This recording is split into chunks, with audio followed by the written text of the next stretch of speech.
Guys, what is happening on? Everyone is discussing this tale. The news that seemed to validate all of our prior knowledge of the CaitlinClark effect. The headlines were visible to you. You saw the postings on social media. For the 2025 WNBA All-Star game, CaitlinClark was formally chosen team captain in only her second season. An amazing honor taking place in Indianapolis, her hometown. The millions of new followers she has attracted to the game are evidence of her star power. And this seems to be a huge victory on the surface. An indication that the league is welcoming its new star. That is the surface tale, however. Other broadcasters are content to use that simple title. We are not just other channels. We delve farther. What if I told you that there was a tale of startling disrespect, even betrayal, behind that joyous announcement? What if I told you that CaitlinClark received the clearest message imaginable from the same athletes who play on her court and profit from the sold-out stadiums and chartered flights she oversees? It is also not a respectful message. If you appreciate this content, consider giving this video a like and subscribing to the channel. Believe it or not, more than 85% of viewers haven't subscribed yet. It's free and only takes a second, but it means the world to us.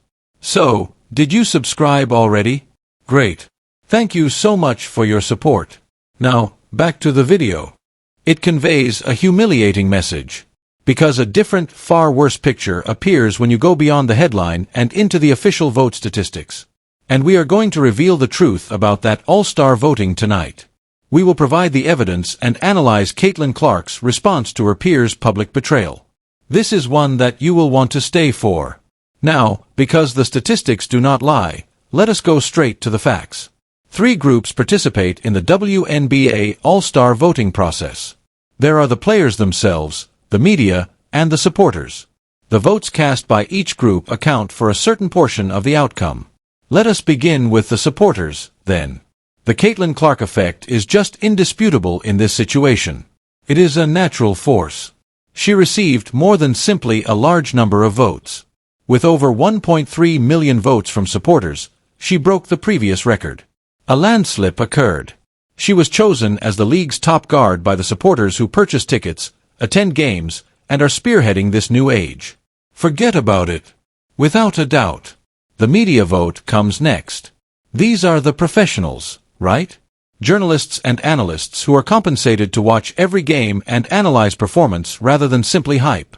The media selected CaitlinClark as the 3rd best guard in the league despite her ups and downs this season. That prestigious rating recognizes her enormous influence on the court. The player vote comes next, however. At this point, the pleasant tale breaks down and the treachery becomes apparent. The ladies she faces up against each night are her peers, and this is their vote. What were their words? They ranked CaitlinClark as the 9th best guard in the WNBA. Let me say that again. It is almost unbelievable. Fans rank 1st, specialists rank 3rd, and those who claim to be the best of the best rank 9th. It was not an accident. It was a message. You may be thinking, well, that is only one interpretation, but we were not the only ones who saw these data and understood right once that something was badly wrong. Some of the largest and most reputable voices in the whole sports world raised the alarm when the vote breakdown was made public, and they did not keep quiet about it. Let us begin with Dick Vitale of ESPN, a true legend. Throughout his career, he has seen it everything. He did not hold back when he saw these figures. I am citing him verbatim when he went public and described it as sheer envy. He said that the WNBA player selection for CaitlinClark as the 9th best guard had no other reason. He thinks that eventually they will see the true impact she has had on every player in their league. He is not by himself, either. Since the video became viral again, you have probably all seen it by now. Charles Barkley, NBA commentator and legend. This is what he has been saying for more than a year. He notably labeled the WNBA players petty for their treatment of Clark while staring into the camera. I will quote him once more. You all should be thanking that chick for getting you all a private charters, all the money and publicity she brings into the WNBA. 2 of the most powerful voices in basketball media, Dick Vitale and Charles Barkley, are saying the same thing. This is not only a fan theory, you know. They are verifying what millions of people can see with their own eyes. This has nothing to do with on-court performance. This is private. This has to do with jealousy. Naturally, the detractors and ardent NBA supporters who support the status quo will now jump in and say, "Hang on, this is not about envy at all. Performance is the only concern here." They will contend that the players are aware of her shortcomings and cast their votes appropriately. And look, we have to be truthful about her season in order to be fair. CaitlinClark's sophomore campaign has not been flawless. She has undoubtedly encountered hardship. She allegedly missed 22 of her previous 23-point tries while in the midst of a severe shooting slump. For any athlete, much alone a superstar, it is a difficult stretch. Furthermore, there is cause for worry about the turnover figures. She now leads the WNBA with an average of 5.9 turnovers per game, which is almost twice as much as the next closest player. Thus, on-court battles do exist. No one disputes that. Does it, however, support her peers' rating of 9th? Not even near. And the vote data we already discussed provides the evidence. Consider it. The experts saw the same turnovers if her performance was so poor that she should have been placed as the 9th best guard. The shooting slump was the same. Because they view the whole picture, they still came to the conclusion that she was the 3rd best guard in the league. They see her winning plays, assists, and the gravity she generates on the court. After seeing the identical image, the players decided to rank her 10th. In any case, the media vote demonstrates that statistics have nothing to do with this. This was a private matter. What was the purpose of the player vote, then, if it was not really about performance? You must acknowledge that this all-star snub is not occurring in a vacuum in order to comprehend it. It is a sign of a much broader stress pattern that seems to follow the Clark effect everywhere. This also applies within the locker room of the Indiana Fever. You just need to look at the recent unpleasant issue involving veteran player Dana Bonner for evidence. Now, Bonner was a high-profile free agent addition for the Fever who was expected to contribute significantly to this developing club. However, to put it plainly, her stay in Indiana was a total bust. It was short, turbulent, and finished with a sudden wave from the team. However, why? Reports state that the fit was not ideal from the start.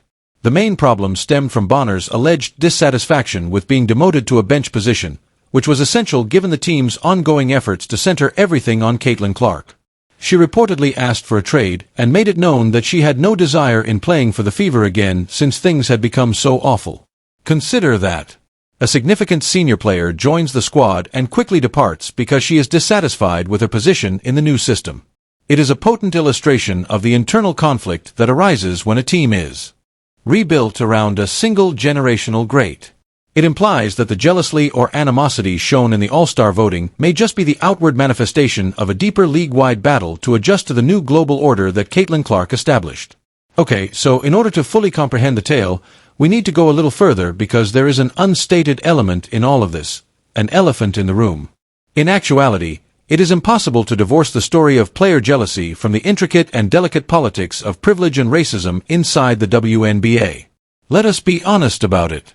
According to sources, almost 70% of the players in the league are black, making CaitlinClark a white superstar in a largely black league. Because of this, some fans and the media have often portrayed the league's established black players as cruel females or haters who are just envious of the extraordinary attention a white player is getting. However, it is only one aspect of a highly intricate situation. Additionally, this circumstance has prompted a long overdue and crucial reply. It has brought attention to the actual history of the league's black players' decades-long undervaluation and unfair media treatment. This is more than a fan theory. Players themselves have discussed it. Just pay attention to white Las Vegas Aces star Kelsey Plum. She has openly claimed that since she was straight and white, she was given special treatment early in her career. And she described it as definitely an issue in our league. You can see that the player vote is more than a snub when you comprehend this background. It is a flashpoint in culture. It resides at the nexus of media, sports, and a larger, more complex social discourse. The reasons for the disrespect are complex and rooted in years of history as well as justifiable resentment. We now have an update about CaitlinClark. Man, we are aware that she has not played in a few games, therefore it is huge that she is speaking to the media. She will be a WNBA All-Star captain, according to reports that surfaced today. Her 1.2 million votes are legendary in and of themselves, dude. She now addressed the media with Stephanie White. "I have finished speaking. Let us see what they had to say. Take a look at CaitlinClark's road footing shot. Alright, so you hear her talking, and at first glance, it seems normal. She describes becoming a captain as a nice honor when asked about it. Obviously, I am going to attempt to get my teammates on my team," she responds when asked whether she would choose her teammates for her All-Star roster. "Why would not I? She is at ease. She is competent. She is intent." This is hardly your typical news conference, however, given that she was aware that her peers had just placed her ninth. This is a calculated decision. She is deliberately resisting the temptation. She ignores the controversy. She does not provide the gratification of a public quarrel to the players who rejected her. She speaks about the honor rather than adding to the drama. She speaks about encouraging her teammates and her hometown. She is acting like a leader while others are being petty. She rises above everything by refusing to enter into the mess with them, which just makes the other players' disdain seem even more pitiful. That is how she responded. Furthermore, it has greater impact than any furious quotation. What does this mean for us now? There is much more to this All-Star vote and this massive betrayal than simply a list of names. It captures a league at a pivotal moment in its history. There is a huge dilemma confronting the WNBA right now.